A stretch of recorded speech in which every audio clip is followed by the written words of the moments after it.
এখন একটা যুবক উঠবি না। 4 সপ্তাহ আগে দেখি একটা ছেলে আমাকে ওই ফ্লাইটে সৌদি আরব যায়।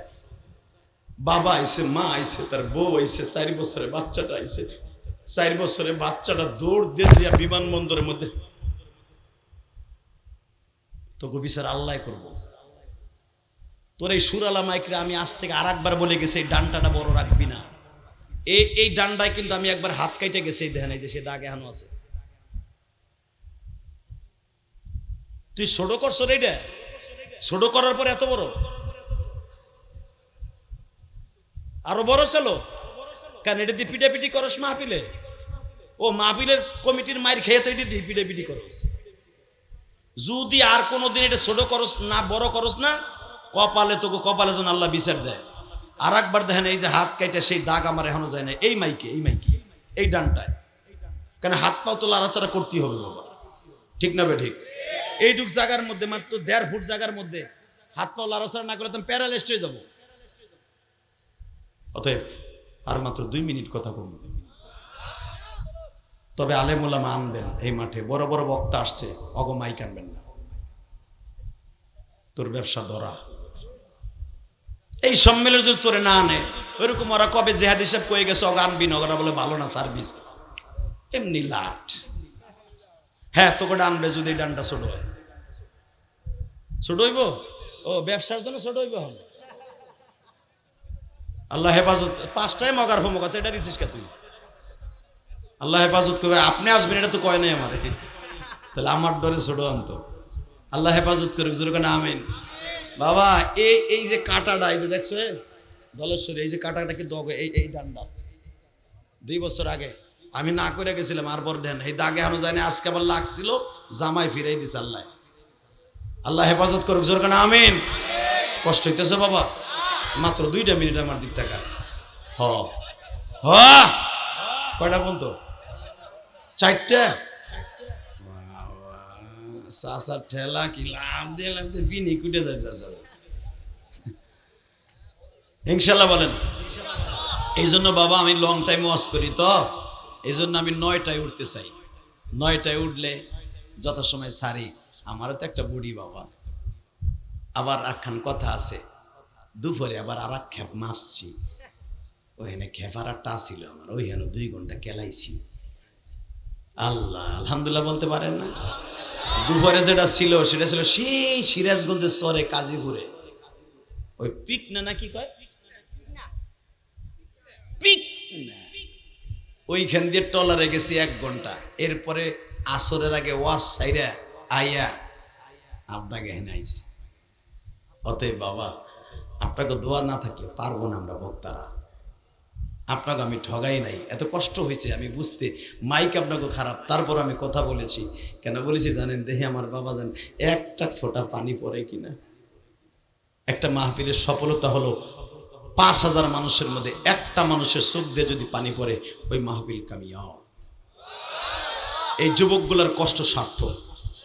এলাকার কবর আযাব মাপ, মাহফিল আল্লাহ কবুল করবে, যেরকম আমিন। এখন শুধু চোখের পানি, 1 ফোঁটা পানি ছেড়ে দেন যারা এখনো ছাড়েন নাই। এই আমি দেখতেছি ছোট বাচ্চাটা দৌড় দিয়ে এয়ারপোর্টে ঢুকে গেছে। ঢুকে যে বাপরে ঝরাই দেরকে, আব্বু তুমি আমারে রাইখে যাইও না। 4 বছরের বাচ্চা এই কথা কয়, আমি দেখতেছি।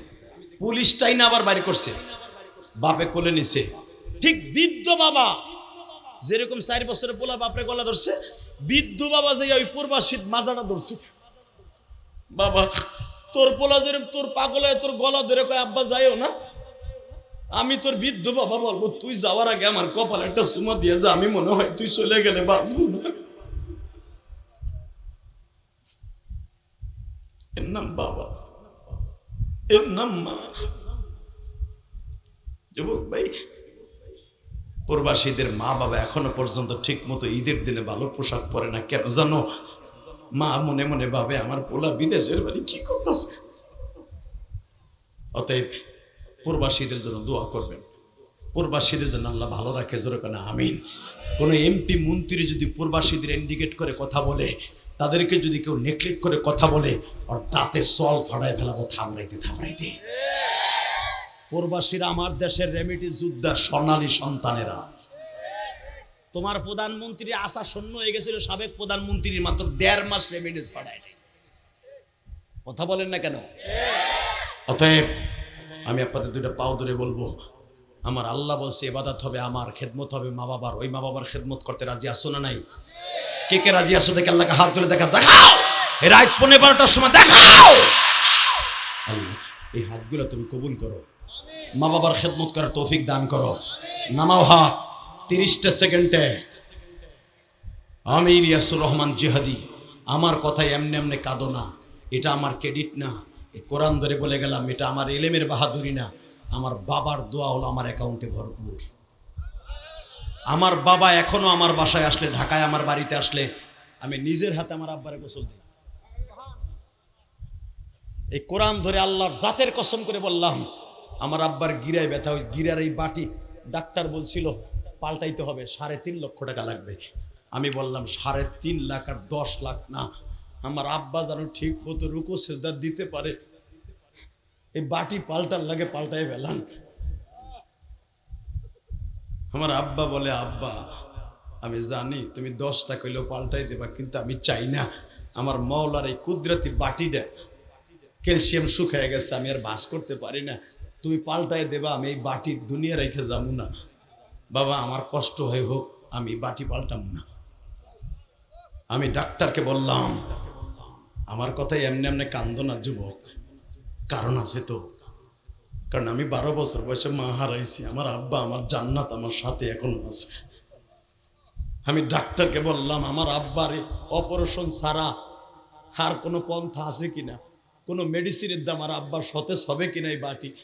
বললো হুজুর এটা ব্যয়বহুল ট্রিটমেন্ট, লং টাইম। বললাম কত লাখ টাকা লাগবে? হুজুর এক টাইমই 35টা ইঞ্জেকশন লাগবে, এক একটার দাম 4,500 টাকা, আর ইঞ্জেকশনটা পুশ করতে লাগবে 500 টাকায়, 5,000 করে 35টা ইঞ্জেকশন লাগবে। আমি বললাম 35টা আর 3500 নয়, আমার বাবাকে আমি সুস্থ দেখতে চাই। ইঞ্জেকশন দিয়ে যখন আমার আব্বারে দেয়া শুরু করলো, বিশ্বাস করেন আমার আব্বা পাগলা কুত্তায় কামড়াইলে যেন পাগল হয়ে যে, আমার আব্বা ইঞ্জেকশনের আঘাতে পাগলের মতো।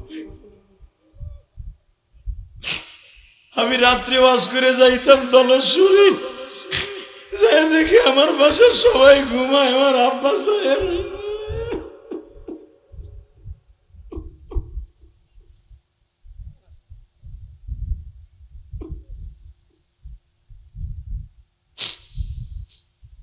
দরজা খোলার পরেই দেখি আব্বা চাও, আব্বা ঘুমান নাই।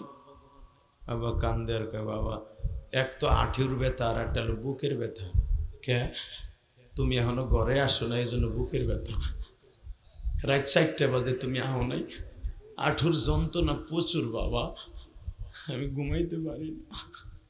বিশ্বাস কর ভাই, আমি নিজে গরম পানি করে, আমার ওয়াইফ তো দিছেই, আমার সৎ মা সেও দিছে, আমি যখন নিজে গরম পানি করে গামছা ভিজাইয়া আমার আব্বার এখানে স্যাক দিতেছি রাত 5টা পর্যন্ত, 4টার দিকে নিয়ে আমার আব্বা কান্দে আর কয়, তুমি ঘুমাও, তোমার শরীরটা অসুস্থ হয়ে যাবে। আমি আমার আব্বার চোখের পানি মুছাই দিয়া বলি, আব্বা আব্বা গো। আমি ইলিয়াসুর রহমান জিহাদি মানুষ বলে, বাবা তোমার ছেলের কথায় মানুষ কান্দে হাসে বাবা, এর পিছনে আমার আর কিছু নাই, তোমার দোয়া গো বাবা। ও বাবা, আমার বাবা ওই অসুস্থ শরীর লই আমার বলেছিল, বাবা গো কাবাঘরের সামনে তুমি আমারে বুকে নিয়ে মাফ চাইছিলা, ওদিন মাফ করে দিছিলাম, আজকেও বললাম আল্লাহ আমার ইলিয়াসকে তুমি সব বিপদ থেকে রক্ষা করবা। আমাদের মতো বক্তাদের মাথার উপরে বাবা আমাবস্যার কুয়াশার মতো বিপদ আসে, আবার কুয়াশার মতো চলিয়া যায়। দেখবেন আমারে ধরার জন্য বিগত সরকারের আমলে, আপনারা তো জানেন, আপনারা মনে করেন আমি আওয়ামী লীগের দালাল, শেখ হাসিনার ফ্যামিলিতে বিয়ে করছি দেশে, আমার শাশুড়ি বিধা আমি তার দালাল না, আল্লাহর কসম। আওয়ামী লীগ সরকারের ট্রামে সবচাইতে যদি ওই সরকার আমলে বাহিরে থেকে ওয়াজের মাঠে মাঠ কাঁপানো, তাদের বিরুদ্ধে আন্দোলনের কথা বলে, সে হলো আমি ইলিয়াস রহমান।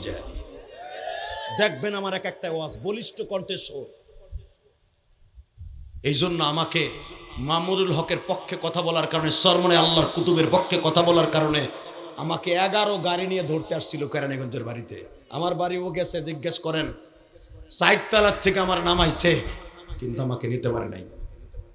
তার পিছনে দেখছি যে আজকে 11 গাড়ি পুলিশ এসে 2 থানার ওসি, কেরানীগঞ্জের দক্ষিণ আর মডেল 2 থানার ওসি, অন্তত 24-25 জন, এতগুলা পুলিশ আসার পর আমার নিল না কে?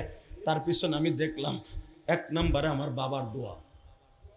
যখন আমার আব্বা শুনছে আমার পোলারে ধরতে আসছে, একটা দৌড় দিয়ে মসজিদে চলে গেছে।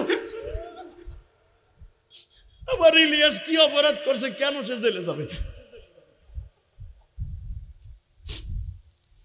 আর কছিলাম আর আল্লাহর মেহেরবান। অতএব যুবক, আমি তোর পাও ধরে ধরছি, বাবার দোয়া যার সাথে আছে পৃথিবীর কোনো মুসিবত তার ঘরে আসবে না, ইনশাল্লাহ বলেন। আমি কয়জন বাবা প্রেমিক চাই, মা প্রেমিক চাই মহিলা প্যান্ডেলে 30টা সেকেন্ড টাইম দিলাম। তুই যদি বাইজিদ বুস্তামির মতো অলি হইতে চাস, চোখের পানি দিয়া তোর বুকটাকে এখন ভিজাই দিবি, তোর বাবার ঘাটটাকে ভিজাই দিবি 30 সেকেন্ডে। যুবক বলতো, আমার সাথে বন্ধুত্ব করবি।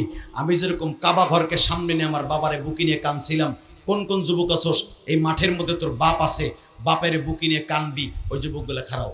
কার কার বাবাই মাঠের মধ্যে আছে দাঁড়াও, কার কার বাবাই মাঠের মধ্যে আছে বসা, দাঁড়াইতে বলছে যুবক। এ ওয়াজ কমিটির যুবক, তোমার বাবাই মাঠে নাই, দাঁড়া দাঁড়া, তুই জান্নাতি যুবক, দাঁড়া।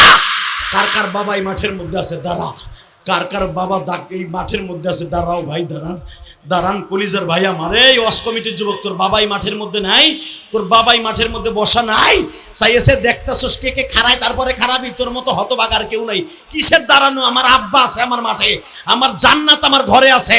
আমি 30টা সেকেন্ড টাইম দিলাম, কার কার বাবাই মাঠের মধ্যে বসা দাঁড়াও, কার কার মা মহিলা প্যান্ডেলে আছে মারে নিয়ে খাড়াও। এই যে ছেলেগুলো দাঁড়াইছে বাপগুলো খাড়ান, বাপগুলো খাড়ান, এই বাপগুলো খাড়াইতে বলছি, বাবাগুলো খাড়ান, বাবাগুলো খাড়াও।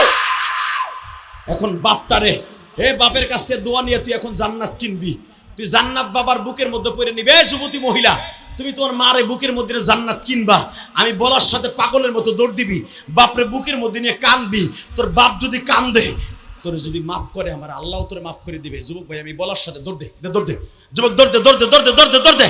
তোর বাবার বুকের মধ্যে কান্দতে থাকবে, দে যুবক, দৌড় দে, একটা দৌড় দে, দৌড় দে। দেখ এই বাচ্চাটা আসতেছে, দেখ ওর বাবা দাঁড়াইছে, ছোট নাবালেক বাচ্চাটা স্টেজের দিকে আসতেছে। সারা দুনিয়া দেখাই দেবি এটা, এ সারা দুনিয়া দেখা, আল্লাহ দেখো। আজকে নভেম্বরের 3 তারিখ, 3 তারিখ রাত 12টার সময়, নভেম্বরের 3 তারিখ আজকে রাত 12টার সময় টাঙ্গাইল কালিহাতি এই মরিচা খেলার মাঠে দেখো কেমনি বাবারে বুকিনে কান্দে। সারিস না, খালি কানতে থাক যুবক, তোর কান্না আওয়াজ আমার কান পর্যন্ত আসতে হবে। এ যাদের বাপ আছে তারা কানলেন বাবারে বুকি নিয়ে, যাদের বাবাই মাঠে নাই তারা কি করবেন? যাদের বাবাই মাঠে নাই তারা বিনয়ে বিনয়ে কান্দা। আর এই নভেম্বরের 3 তারিখ সাক্ষী রাখো 2024 সালে আল্লাহ যুব সমাজের মাহফিলে রাত 12টার সময় আমার বাবার কাছে মাপ চাইছি। আমার বাবারে তুমি মাফ করে দাও গো মালিক। আল্লাহ রাত 12টার চোখের পানি ফিরাই দিবা, দিও না। তুমি না মার চাইতে দরদি, বাবার চাইতে দরদি, তোমার কি মায়া লাগে না? আল্লাহ, তোমার কি মায়া লাগে না? যারা বাবার কাছে কান্দে বুকে পড়ে, তুমি তাদের বাবাকে মাফ করো, সন্তানটারও মাফ করো, ওলি বানাই দাও। এই মাহফিলটাকে তুমি হেদায়েতের জরিয়া বানাই দাও এলাকার জন্য। জোরে করেন আমিন। বসেন বসেন, ছেলেটারে লই ওইখানেই বসেন, কলি লইয়ে বসেন। আল্লাহ দেখো রাত 12টা পর্যন্ত কেউ যায় নাই, তুমি এদেরকে ভালো রাখো। জোরে করেন আমিন। বাবা, আমি আপনাদের কাছে দোয়া চাই। কেন জানেন? এই দলেশ্বরীর কাছে জিজ্ঞেস করেন, আমি আমার মায়ের একটা ওসিয়ত পালন করতে যে কোটি কোটি টাকা খরচ করছি, আলহামদুলিল্লাহ বলেন। ঢাকা কেরানীগঞ্জ জায়গা কিনা একটা মসজিদ বানাইছি, 4 কোটি টাকা গেছে আমার এই পর্যন্ত। আমি গতকালকে আপনাকে ধামরাই, ঢাকা ধামরাই মাহফিল করে টাঙ্গাইল এলেঙ্গা সাইফি সাহেবের মাদ্রাসায় ঘুমাইছি। ওই মেজবা সারাটা দিন ও আমার সাথে ছিল। জিজ্ঞেস করেন দিনের মাহফিলও যেমনি কানছে, রাতেরটাও তোমরা কানছে। এই কান্দার পিছনে আমার কোনো ক্রেডিট নাই, এটা আমার মায়ের দোয়া, আমার বাবার দোয়া। আমার মা এন্তেকালের আগে 12 বছর বয়সে বলছিল, ইলিয়াস রে একদিন মা মা কয়ে কানবি, তোর টাকা হবে, সেদিন আমি মা থাকবো না, কিন্তু তুই আমার একটা ওসিয়াত, একটা মসজিদ বানাইস। আমি বানাইছি, আলহামদুলিল্লাহ বলেন। বাবা এখন আমার মসজিদের 3 তলার কাজ চলতেছে, দোয়া কর।